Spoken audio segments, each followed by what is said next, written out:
هو الحبيب. السلام علیکم ورحمۃ اللہ وبرکاتہ.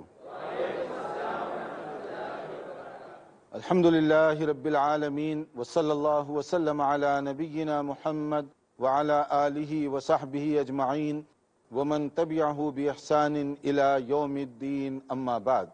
حدیث کی مشہور کتاب بلوغ المرام جو علامہ ابن حجر عسقلانی رحمۃ اللہ علیہ کا انتخاب حدیث ہے، جس میں احکام اور مسائل کے متعلق بہت ساری احادیث ایک جگہ جمع کر دی گئی ہیں، ہم اس کے مختلف ابواب اور اس میں پائی جانے والی احادیث اور ان کے متعلقہ جو مسائل ہیں ان کو تفصیل کے ساتھ بیان کر رہے ہیں تاکہ قرآن و سنت کی روشنی میں ہم مسائل کو سمجھ بھی سکیں اور عمل بھی کر سکیں. اس سے پہلے ہم نے قربانی کے سلسلے میں بہت تفصیل سے بات چیت کی، جس کا خلاصہ یہ ہے کہ قربانی کا تصور ہر دور میں اور ہر جگہ رہا ہے. نبی کریم صلی اللہ علیہ وسلم کا اس سلسلے میں جو عمل ہے وہ بھی ہمارے سامنے ہونا چاہیے. اچھی طرح سے ہم سمجھ لیں کہ عید قربان کے موقع پر، عید الاضحیٰ کے دن، سب سے پسندیدہ کام یہی قربانی ہے، جانور کو ذبح کرنا ہے. چاہے دنیا کی کوئی تنظیم یا کوئی شخص اس کی تائید میں بات کرے یا اس کے خلاف میں کرے، ایک مسلمان کو ہمیشہ ذہن و دماغ میں یہ بات رکھنی چاہیے کہ اللہ اور اس کے رسول کے احکامات سے کوئی سمجھوتا نہیں کیا جائے گا، کوئی کمپرومائز نہیں کیا جائے گا. جو لوگ قربانی کے بارے میں مختلف قسم کے اعتراضات کرتے ہیں، وہ ان کے اعتراضات اس کی کوئی حیثیت نہیں ہے. وہ صرف سال میں ایک مرتبہ جانوروں کے حقوق پر آواز کستے ہیں اور سال بھر خود ان کے گھروں میں گوشت بنتا ہے. تو وہ جو گوشت پکایا جاتا ہے وہ کوئی درختوں سے نہیں پیدا ہوتا، وہ روزانہ جانور ذبح کر کے ہی تقسیم کیا جاتا ہے اور اسی کو سیل کیا جاتا ہے. تو جانوروں کے اور حیوانات کے حقوق کی تحفظ کے لیے آوازیں اٹھانے والے جب روزانہ اپنے دسترخوان پر انواع و اقسام کے سالن دیکھیں اور اس میں گوشت بنا ہوا دیکھیں، اس وقت ان کو احتجاج کرنا چاہیے. لیکن یہ احتجاج اس وقت نہیں کیا جاتا. اور اسی طرح سے کچھ لوگ نبی کریم صلی اللہ علیہ وسلم کی سنت اور آپ کی پوزیشن کو گھٹانے کی کوشش کرتے ہیں، اور وہ اپنی طرف سے دین میں مداخلت کی باتیں کرتے ہیں. دین میں مداخلت ایک بدترین جرم ہے، ناقابل معافی جرم ہے. دین وہی ہے جو نبی صلی اللہ علیہ وسلم نے پیش فرمایا، جس پر آپ نے عمل کیا، اور کامیاب آدمی وہی ہے جو اسی کے مطابق زندگی بسر کرے، اسی کو مسلمان کہتے ہیں. یہ کیا بات ہوئی کہ کچھ لوگ مسلمان رہنا بھی چاہتے ہیں اسلام پر عمل کیے بغیر، دین پر عمل کیے بغیر اپنا نام مسلمانوں کے کھاتے میں بھی ڈالنا چاہتے ہیں. اسلام آپ کو پسند نہیں ہے تو یہ آپ کی اپنی چوائس ہوگی، لیکن اسلام میں رہتے ہوئے اسلامی احکام کو بدلنا یہ آپ کا اختیار نہیں ہے. مسلمان کے لیے ضروری ہے کہ وہ قرآن اور حدیث میں جیسے جو بات بتائی گئی ایز اٹ از اس کو تسلیم کرے، اس میں کمی کی اجازت نہیں، اس میں زیادتی کی اجازت نہیں. رسول اللہ صلی اللہ علیہ وسلم کا جو طریقہ قربانی کے موقع پر تھا، اس کے دیکھیے مختلف احادیث کی کتابیں، جیسے صحیح مسلم کی حدیث ہے، صحیحین کی یعنی بخاری اور صحیح مسلم کے الفاظ ہیں کہ نبی صلی اللہ علیہ وسلم جو قربانی دیا کرتے تھے اس کے بارے میں بتایا گیا ان النبی صلی اللہ علیہ وسلم کان یضحی بکبشین املحین اقرنین ویسمی ویکبر ویضع رجلہ علی صفاحہما. صحیح بخاری اور صحیح مسلم، اتھینٹک حدیث، صحیح ترین روایت کہ نبی کریم صلی اللہ علیہ وسلم کا یہ پرسنل عمل تھا کہ آپ قربانی کے موقع پر 2 بکرے، اور وہ بھی اس کی صفات بیان کی گئیں، جس کا مطلب تندرست بکرے، لاغر اپاہج ایسے نہیں، بلکہ تندرست اور توانا بکرے اور دیکھنے میں بھی اچھے لگنے والے، اس طرح کے بکروں کو آپ خود اپنے دستے مبارک سے ذبح کیا کرتے تھے. اس عمل کے بعد ہمیں کسی اور کی طرف دیکھنے کی کوئی ضرورت نہیں. نبی صلی اللہ علیہ وسلم کا یہ عمل ہمارے لیے کافی ہے. اور گھر والوں کو بھی آپ دکھایا کرتے تھے تاکہ ان کو بھی معلوم ہو کہ آج عید کا دن ہے، تاکہ ان کے اندر بھی یہ شعور پیدا ہو. آپ کے گھر میں بچوں کو محسوس ہو کہ روزانہ جو گوشت خریدا جاتا ہے اس میں اور عید قربان کے گوشت میں فرق ہے، اور وہ تربیت کا ایک حصہ ہے. کیسے تربیت کا حصہ ہے؟ دیکھیے نبی کریم صلی اللہ علیہ وسلم اپنے گھر میں حضرت عائشہ رضی اللہ تعالی عنہا ان سے فرماتے ہیں کہ نبی صلی اللہ علیہ وسلم جب قربانی کے لیے تیار ہوئے تو کہا یا عائشہ حلم المدیہ، کہ چھری میرے ہاتھ میں پکڑاؤ۔ حالانکہ آپ خود جا کر لے سکتے تھے، مگر گھر والوں کو شامل کرنے کا ایک انداز۔ پھر آپ انہیں دوسرا حکم دے رہے ہیں کہ اسے پتھر پر اچھی طرح سے پہلے گھس کر مجھے دو، یعنی تیز کر لو، شارپ کر لو چھری کو، اس کے بعد مجھے ہاتھ میں پکڑاؤ۔ تو سامنے ٹھہرا بھی کر رہے ہیں، ان کو دکھا بھی رہے ہیں، اور آپ انہیں ہدایات بھی دے رہے ہیں۔ پھر جب انہوں نے وہ کام کیا ثم اخذها واخذہ، یعنی وہ جانور کو بھی لیا، چھری کو بھی لیا، پھر اس کو نیچے لٹایا، پھر آپ نے دعا پڑھی، اللہ کا نام لیا، اور اس کے بعد میں آپ نے قربانی کی، اور قربانی کرتے ہوئے آپ نے کہا اللہم تقبل من محمد و آل محمد و من امت محمد، کہ یا اللہ اس کو قبول فرما لے میری طرف سے، میری فیملی کی طرف سے، اور میری امت کے افراد کی طرف سے۔ یہ نبی کریم صلی اللہ علیہ وسلم کا طریقہ ہے۔ نبی صلی اللہ علیہ وسلم کے طریقے سے بہتر اور اعلیٰ اور کوئی طریقہ نہیں ہو سکتا۔ بلکہ ایک اور جگہ یہاں تک کہا گیا من کان لہ سعۃ ولم یضح فلا یقربن مصلانا، ایک روایت جو موقوف روایت ہے، جس کے اندر جو بڑی اہم بات بتائی گئی، جس کے اندر صلاحیت ہے، مطلب مالی طور پر کیپبلٹی ہے، وہ گنجائش ہے، دے سکتا ہے قربانی، جانور خرید سکتا ہے، اور وہ نہ کرے تو اسے ہمارے مصلی یعنی عید کی نماز پڑھنے کی ضرورت نہیں ہے، ہمارے قریب نہ آئے وہ، کیونکہ گنجائش ہے اور وہ نہیں کر رہا ہے۔ تو اس کا مطلب یہ ہوا کہ وہ نبی صلی اللہ علیہ وسلم کے عمل کو اہمیت نہیں دیتا، نبی کریم صلی اللہ علیہ وسلم کے حکم کو وہ اہمیت نہیں دیتا، اس لیے آپ نے کہا کہ وہ ہمارے ساتھ عید میں شامل نہ ہو۔ تو جو لوگ اس طرح کی باتیں کرتے ہیں وہ کم سے کم اس کو بھی سمجھ لیں کہ نبی صلی اللہ علیہ وسلم نے اس سلسلے میں کیا احکام دیے تھے۔ اسی لیے کہا گیا کہ قربانی کے دن اللہ کے پاس سب سے زیادہ عظیم جو چیز ہے وہ یہی اس کا خون ہے۔ وَإِنَّ الدَّمَ لَيَقَعُ مِنَ اللَّهِ بِمَكَانٍ قَبْلَ أَنْ يَقَعَ عَلَى الْأَرْضِ فَطِيبُوا بِهَا نَفْسًا، ترمذی اور ابن ماجہ کی یہ حدیث ہے کہ خون جانور کا جب ذبح کرتے ہیں جتنی دیر لگتی ہے زمین پر گرنے کے لیے، یعنی زمین پر لٹایا گیا اور چھری چلائی گئی، خون نکل کر زمین پر گرنے کے لیے جتنی دیر لگے گی، بتایا گیا کہ اس سے کم دیر لگے گی اللہ کے پاس قبول ہونے میں، اس سے کم دیر میں اللہ کے پاس وہ نیکی قبول ہو جائے گی۔ یہ اس کی فضیلت بتائی گئی۔ اور اس میں ایک اور حکم بھی دیا گیا کہ چونکہ یہ اللہ کی بارگاہ میں پیش کیا جا رہا ہے تو اس کے لیے کچھ آداب بھی بتائے گئے۔ کچھ آداب کیا ہیں؟ یہی قربانی اور عام گوشت میں فرق ہے۔ عام گوشت آپ کسی بھی دکان سے لے لیں اور گوشت ہو گیا وہ، لیکن قربانی ایسے نہیں ہے، عبادت ہے، تو عبادت کے اندر وقت بھی بتایا گیا، طریقہ بھی بتایا گیا، جانور کی کوالٹی کے بارے میں بھی بتایا گیا۔ یہ نہیں ہے کہ عید کے دن آپ جب چاہے ذبح کر لیں، یا عید کے 2-4 دن پہلے کر لیں، یا 2-4 گھنٹے پہلے کر لیں، یہ نہیں ہے، بلکہ عبادت کا ٹائم جیسے مقرر ہے، روزہ ایک وقت مقرر وقت تک رکھنے کا نام ہے۔ یہ نہیں ہے کہ لمسم آپ شروع کرتے ہیں، مثلا دیر ہو گئی جاگنے میں، آپ کہتے ہیں چلو آج میں 10 بجے سے رات کے 10 بجے تک روزہ رکھوں گا، ہوگا یہ روزہ؟ یا کوئی کہتا ہے کہ آج مجھے اور تاخیر ہو گئی 12 to 12، رات کے 12 تک رکھ رہا پورے 12 گھنٹے، مگر 12 سے شروع کر کے وہ کہتا ہے رات کے 12 تک رکھوں گا، ہوگا اس کا یہ روزہ؟ نہیں ہوگا۔ اسی طرح سے اگر کوئی کہے حج جو ہے ذی الحجہ کے مہینے میں بہت کراؤڈ ہوتا ہے وہاں پر، تو اس لیے میں حج کرنا چاہتا ہوں محرم کے مہینے میں تاکہ کم رش ملے، ہو جائے گا حج اس کا قبول؟ نہیں ہوگا۔ اسی طرح ظہر کی نماز کو یہ کہے آج مجھے کام ہے اور جلد وہاں پہنچنا ہے، لہٰذا میں ظہر کی نماز گھر سے ناشتہ کر کے جب نکلوں پہلے پڑھ لوں تاکہ بعد میں جو ہے ٹائم نہ بھی ملے تو کوئی حرج نہ ہو جائے گی نماز؟ نہیں ہوگی۔ کیوں نہیں ہوگی یہ سب چیزیں؟ اس لیے کہ یہ سب عبادات ہیں، اور عبادات میں ٹائم کا بھی لحاظ رکھا گیا، طریقے کا بھی لحاظ رکھا گیا کہ ظہر کی نماز ظہر کے وقت سے پہلے نہیں ہو سکتی، زوال کے بعد ہی پڑھنی پڑے گی، مصروفیت ہے، سفر ہے، کچھ بھی ہے، لیکن وہ ٹائم جو بتایا گیا اسی ٹائم میں پڑھنا ہوگا۔ اسی طرح حج جو مہینے میں مقرر ہے اس سے آگے پیچھے آپ نہیں کر سکتے، حتیٰ کہ ذی الحجہ میں بھی اگر کوئی میدان عرفات کو 9 ذی الحجہ کے بجائے 12 ذی الحجہ کو چلے جائے، 13 ذی الحجہ کو چلے جائے تو بھی اس کا حج نہیں ہوگا۔ اسی تاریخ کو اس میدان میں قدم پڑنا ضروری ہے، ورنہ حج نہیں ہوگا، کیونکہ یہ عبادت ہے۔ اسی طرح سے قربانی کا بھی ایک وقت بھی مقرر کیا گیا اور وہ نماز عید کے بعد، نماز عید سے پہلے اگر آپ قربانی کریں گے تو وہ قربانی کیا ہوگی؟ وہ قربانی عام گوشت سمجھا جائے گا۔ جیسے آپ اپنی ضرورت کے لیے روزانہ گوشت خریدتے ہیں، وہ اس طرح کا سمجھا جائے گا، قربانی نہیں سمجھی جائے گی۔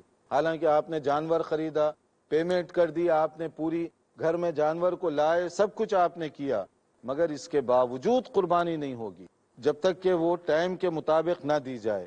جیسے نبی صلی اللہ علیہ وسلم نے ایک موقع پر فرمایا کہ من ذبح قبل الصلاۃ فلیذبح شاۃ مکانہا، جو عید کی نماز سے پہلے قربانی کر کے آیا، بعد میں نماز اس نے پڑھی، تو آپ نے فرمایا دوبارہ قربانی کرنی پڑے گی۔ یہ ایک گوشت عام سمجھا جائے گا جو ہم ہمیشہ خریدتے رہتے ہیں۔ نبی صلی اللہ علیہ وسلم کے زمانے میں ایسے ہوا، شروع میں جب بات معلوم نہیں تھی تو کسی صحابی نے محسوس کیا کہ لوگ تو عید کی نماز کے بعد تو سب کرتے ہیں، میں ذرا پہلے کر دوں تاکہ گھر والے اور خاص طور پہ خود نبی صلی اللہ علیہ وسلم کی خدمت میں بر وقت پیش کر سکوں۔ نیت اچھی تھی، تو آپ نے عید کی نماز سے پہلے ہی قربانی کر دی۔ اب عید کی نماز کے بعد جب مسئلہ معلوم ہوا تو انہوں نے پوچھا میں کیا کروں، جو بکرا تھا وہ تو پہلے ہی کاٹ دیا۔ تو آپ نے کہا کہ نہیں، وہ قربانی نہیں ہوتی، جو کچھ ہے تمہارے پاس اس کی دوبارہ قربانی کرو، یعنی دوبارہ قربانی ان سے کروائی گئی۔ مزید مسائل کے لیے تھوڑا سا انتظار کیجئے، وقفے کے بعد انشاءاللہ حاضر ہوں گے۔ ناظرین، قربانی کے کچھ مسائل ہم بیان کر رہے تھے کہ قربانی عبادت ہے، اور عبادت اسی وقت اور ویسے ہی کرنی چاہیے جیسے کہ کرنے کا طریقہ بتایا گیا۔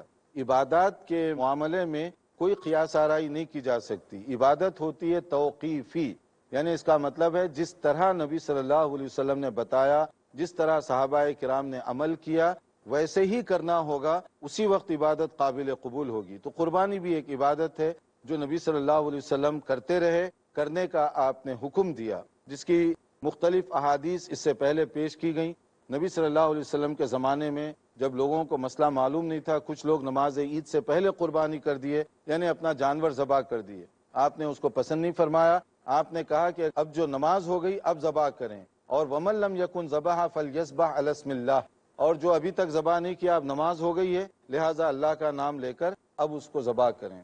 اب قربانی چونکہ ایک عبادت ہے، یہ نہیں ہے کہ کسی طرح سے اس کو ٹال دو، چاہے کوئی جانور کمزور ہو، لنگڑا ہو، معذور قسم کا جانور ہو، وہ خرید لیا جائے کیونکہ یہ تکملہ ہے۔ ایسا تکملہ نہیں ہے، یہ رضا اور شوق کے ساتھ، اپنی رضامندی کے ساتھ کرنے والا ایک کام ہے، اس کے اندر اہتمام کرنا چاہیے۔ خود نبی صلی اللہ علیہ وسلم بکروں کا انتخاب بڑے شوق کے ساتھ کیا کرتے تھے کہ اللہ کی راہ میں زیادہ سے زیادہ عمدہ جانور، مناسب جانور جو آپ کی گنجائش کے مطابق ہو، اس کا اہتمام کرنا چاہیے۔ دیکھیے نبی صلی اللہ علیہ وسلم نے عیب کی بنیاد پر جانور کو ذبح کرنے سے منع کیا، جیسے کوئی اندھا ہے اور اسی طرح سے کوئی ایسا بیمار جانور ہے جو بالکل بیماری اس کی کلیئر ہے، یا لنگڑا رہا ہے، چل نہیں سکتا، پاؤں ٹوٹا ہوا ہے مثلا، یا اسی طرح سے اور کوئی ایسی پرابلم میں ہے، یا بالکل بوڑھا ہو چکا ہے، اس کو اٹھنا بیٹھنا بھی نہیں آتا، آپ کہتے ہیں کہ اچھا چلو اللہ کے راستے میں قربان کر دوں گا۔ یہ ایسے جانوروں کی قربانی یہ درست نہیں ہے۔ یعنی جانور میں ظاہری طور پر تندرستی ہو اور دیکھنے میں وہ اچھا لگ رہا ہو، اسی طرح کا جانور اگر دیا جائے تو یہ زیادہ بہتر اور صحیح شکل ہوگی اس کی۔ اور اس میں ایک اور بات بھی جو بتائی گئی عمر کے بارے میں بھی، اب دیکھیے یہ صرف فارمیلٹی نہیں ہے کہ کسی طرح پورا کر دو، ایج کے بارے میں لا تذبحوا الا مسنہ، آپ نے فرمایا کہ جو عمر رسیدہ، مطلب ہے کہ ایسی عمر ہے جس کی کم سے کم 1 سال ہو چکا ہو، وہی آپ قربانی کریں گے، بکرا وغیرہ اس کے اندر، یعنی تو وہ جو دانت ہیں جانوروں کے اس کے مطابق یہ عمر کو پہنچا ہوا جانور وہی آپ ذبح کریں گے۔ بالکل بچہ ذبح کرنا یہ درست نہیں ہے۔ خاص طور پر جو ہمارے بھائی اور بہنیں یہ پروگرام مغربی ممالک میں دیکھتے ہیں، وہاں 2 چیزیں عام طور پہ نوٹ فرما لیں۔ ایک تو یہ ہے کہ جانوروں کا سلیکشن اگر آپ کے لیے ممکن نہیں ہے، جیسے بہت سے یورپین علاقے میں وہاں کے قوانین کچھ ایسے ہیں کہ بعض لوگ اجازت دیتے ہیں اور بعض جگہ خود جا کر سلیکٹ نہیں کر سکتے۔ ویسے اگر آپ کوشش کریں تو ہر علاقے میں کچھ نہ کچھ انتظام ہوگا، تاہم اگر آپ جانور کو نہیں دیکھ سکتے تو کم سے کم اتنا میک شور ضرور کریں کہ جو آدمی آپ کی طرف سے ذبح کرنے کے لیے جا رہا ہو وہ صحیح انداز سے قربانی کرے۔ نمبر 2، عید کی نماز کے بعد ذبح کرنا ضروری ہے، یہ نہیں ہے جیسے بہت سی جگہوں پر وہاں دیکھا گیا کہ عید کی نماز ہو رہی ہے سمجھ لیجئے 9 بجے صبح، اور جب آپ 9 بجے عید کی نماز پڑھ کر اپنے ایریے کی دکان پر جاتے ہیں جہاں سے آرڈر آپ نے بک کروایا تھا، وہاں گوشت تیار پڑا ہوا ہے۔ اب آپ سوچئے کہ آپ نے تو نماز عید ادا کی 9 بجے کی، اور جانور کا جو گوشت وغیرہ ہے وہ تیار حالت میں دکان پر 10 بجے پڑا ہوا ہے، تو اس کا مطلب آپ کی قربانی کم سے کم 6 بجے ہوئی ہے یا 7 بجے ہوئی، کیونکہ کم سے کم 4 گھنٹے کا یہ پروسیس ہے کہ سلاٹر ہاؤس میں قربانی ہو کمیلے میں، اور اس کے بعد اس کو سپلائی کیا جائے، ڈیلیوری کی جائے اس کی، اور وہ دکان پر آئے اور وہ آپ کو دینے کے لیے تیار ہو۔ یہ سب 3-4 گھنٹے کا کم سے کم وقت چاہیے اس کو۔ تو اس کا معنی کیا ہوا؟ آپ نے عید کی نماز ادا کی 9 بجے اور آپ کی قربانی ہو گئی 6 بجے، 7 بجے یا 8 بجے۔ تو یہ قربانی شرعی طور پر درست نہیں ہے، بلکہ شرعی طور پر قربانی کا جو طریقہ بتایا گیا وہ نماز عید کے بعد ہونا چاہیے۔ دوسری، آج کل ایک کامن غلطی پائی جاتی ہے، اور وہ غلطی کیا ہے؟ لوگ جو ہے خاص طور پر خوشحال فیملیوں میں یہ رجحان چل پڑا ہے کہ ہم قربانی جو ہے، ہم تو روزانہ گوشت کھاتے رہتے ہیں، لہٰذا قربانی کے موقع پر ہم غریبوں کے لیے یہ پیسہ بھیج دیتے ہیں۔ جذبہ آپ کا اچھا ہے، مگر یہ کام بالکل غلط ہے کہ آپ کا یہ کہنا کہ روزانہ ہم گوشت کھاتے ہیں اور قربانی کے موقع پر غریبوں کے لیے ہم دے دیں گے، یہ ایسے نہیں ہے۔ نبی کریم صلی اللہ علیہ وسلم خود قربانی فرماتے رہے، صحابہ اس پر عمل کرتے رہے، اس لیے آپ خود قربانی کریں۔ اگر آپ ذبح نہیں بھی کر سکتے تو جو آدمی آپ کی طرف سے ذبح کر رہا ہے آپ اس سے بک کروائیے تاکہ محسوس ہو کہ یہ قربانی ہے۔ اگر آپ کو غریبوں کے ساتھ واقعی ہمدردی ہے تو آپ اپنی قربانی کے علاوہ ایک زائد قربانی ان کے لیے کروا دیجئے، ان کے لیے ایک ایکسٹرا قربانی بھیج دیجئے۔ ورنہ یہ جو ہے انداز کہ ہم جو ہے نا روزانہ کھاتے ہیں تو اب قربانی کی رقم میں فلان جگہ بھیج دیا، یہ صحیح طریقہ نہیں ہے۔ اس میں بہت سارے یورپی ممالک میں اس وقت جو چیریٹیز کام کر رہی ہیں، ویلفیئر قسم کی انجمنیں، ان کا کمپٹیشن بھی اگرچہ کہ نیت نیک ہوگی مگر عمل غلط ہو رہا ہے۔ وہ اس طرح سے غلط ہو رہا ہے کہ وہ ایڈورٹائزمنٹ کرتے ہیں، اشتہارات چھاپے جاتے ہیں کہ اگر آپ انڈیا کے شہروں میں قربانی کرائیں اتنے ڈالر آپ کے ہوں گے، اگر آپ پاکستان کے شہر میں کرائیں اتنے ڈالر، افریقہ میں کرائیں اتنے ڈالر۔ اب آدمی دیکھتا ہے کم سے کم کہاں ہے، وہ اس کو بک کروا دیتا ہے کہ اچھا میری طرف سے قربانی فلاں جگہ کر دو۔ اب گھر میں وہاں قربانی نہیں ہوتی جہاں آپ رہتے ہیں، جہاں آپ کے بچے رہتے ہیں، اور آپ کی طرف سے قربانی ان کو بک کروائی جا رہی ہے۔ یہ جو طریقہ ہے یہ صحیح طریقہ نہیں ہے، یہ صرف ضرورتاً جائز ہے، ضرورتاً اس طرح کہ اگر آپ جہاں رہتے ہوں اس کی گنجائش نہیں ہے یا کچھ واقعی مشکلات ہیں تو آپ کسی کو اپنا نمائندہ بنا سکتے ہیں اور آپ کی طرف سے کوئی بااعتماد آدمی قربانی کرے تو وہ ٹھیک ہے، مگر اس کو اپنی صرف سہولت کے لیے کون اتنی محنت کرے گا کہ جائیں گوشت بک کروائیں، وہ دکان پر بک کروائیں، پھر اس کے بعد لائیں، پھر کہاں کہاں تقسیم کریں۔ کیونکہ بعض لوگ جو ذرا اس طرح کے نخرے باز ہوتے ہیں وہ سمجھتے ہیں کہ گوشت تقسیم کرنا یہ بھی توہین ہے، ہمارے اسٹیٹس کے خلاف ہے کہ مرسیڈیز گاڑی میں آپ جو ہے گوشت لے کر جا رہے ہیں تقسیم کرنے کے لیے، تو یہ ذرا عجیب سا لگتا ہے، ہاتھ خراب ہوں گے، گاڑی خراب ہوگی، یا اس طرح سے جو ہے بچے بھی مائنڈ کرتے ہیں کہ بھئی اتنا سارا گوشت کیوں اٹھا کر لا لیے، گھر بھی خراب ہوگا، کہاں رکھیں گے۔ یہ جو اس طرح کا انداز ہے خاص طور پر مغربی دنیا میں، یہ انداز آپ خود سوچئے کہ کیا یہ کوئی شرعی انداز ہے؟ کیا یہ اسلوب نبی صلی اللہ علیہ وسلم کی سنت کے مطابق ہے؟ اگر قربانی صرف پیسے ہی خرچ کرنے کا نام ہے تو آپ نے یہ ہدایات کیوں دی کہ جو عید سے پہلے قربانی کر دے اس کی نہیں ہوئی قربانی؟ آپ نے یہ ہدایات دی کہ جانور اس طرح کا ہو، اس کی ایج ایسی ہو۔ یہ ساری چیزیں بتا رہی ہیں کہ یہ عبادت ہے، اور عبادت کو عبادت کے طریقے سے کریں۔ اور وہ تمام انجمنیں، ادارے اور جو کمپٹیشن کر رہے ہیں کہ زیادہ سے زیادہ لوگوں سے قربانی کے نام پر رقم جمع کریں اور جا کر ان کے نام پر کہیں جانور ذبح کریں، کرتے ہوں گے تو اچھی بات ہے، نہ کرتے ہوں گے تو ان کا حساب اللہ کے ساتھ۔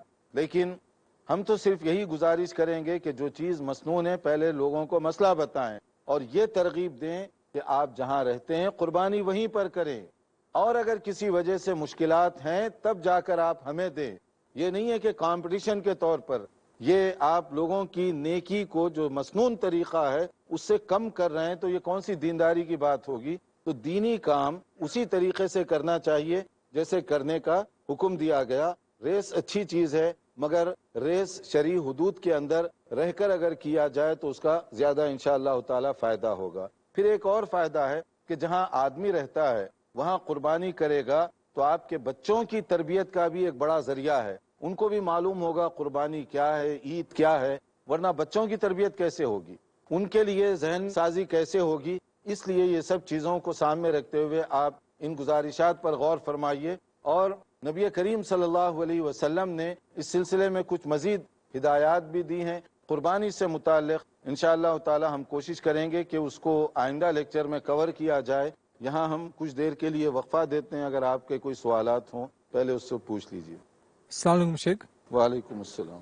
میرا سوال ہے جیسے بکروں میں ایک نام ہوتا ہے اور اونٹ میں 11 نام، تو ان دونوں میں ایسا فرق کیوں رکھا ہے؟ جیسے قربانی تو دونوں کی ہو رہی ہے، تو ایسا فرق کیا ہے؟ یعنی بکرا ایک کی طرف سے دیا جاتا ہے، اونٹ 11 کی طرف سے۔ میرے بھائی 11 کی طرف سے نہیں دیا جاتا، اونٹ جو ہے 7 آدمیوں کی طرف سے دینا مسنون ہے، لیکن اگر چاہیں تو آپ 10 کی طرف سے بھی دے سکتے ہیں، اس کا بھی حدیث میں ثبوت ہے۔ یعنی 7 فیملیز کی طرف سے اونٹ اور 7 فیملیز کی طرف سے گائے، حصہ لینا جس کو کہتے ہیں۔ اور ایک حدیث کے مطابق اونٹ 10 کی طرف سے، گائے 7 کی طرف سے اور بکرا 1 کی طرف سے۔ یہ اللہ تعالیٰ نے سہولت رکھی ہے کہ جو آدمی اگر بکرا ذبح نہیں کرنا چاہتا مگر قربانی کا ثواب لینا چاہتا ہے تو اللہ تعالیٰ نے اس کے لیے بھی یہ رعایت رکھی کہ 7 آدمی مل کر اگر ایک گائے خریدیں گے تو ان کے اخراجات کم ہوں گے، تو وہ لوگ جو کم سے کم خرچے میں یہ ثواب لینا چاہیں ان کے لیے یہ آپشن رکھا گیا ہے۔ اور اسی طرح سے اگر کہیں پر اونٹ وغیرہ ہے اور وہ لوگ 7 فیملیز مل کر وہ اونٹ خریدنا چاہیں تو ان کے لیے بھی آپشن رکھا گیا، یہ ہماری سہولت کے لیے۔ ہمارے پاس سوالات بہت زیادہ ہیں لیکن ایک ٹائم ہمارا محدود ہے، تو آپ انتظار کیجئے، انشاءاللہ تعالی آئندہ لیکچر میں مزید معلومات کے ساتھ حاضر ہوں گے۔ والسلام علیکم ورحمۃ اللہ وبرکاتہ۔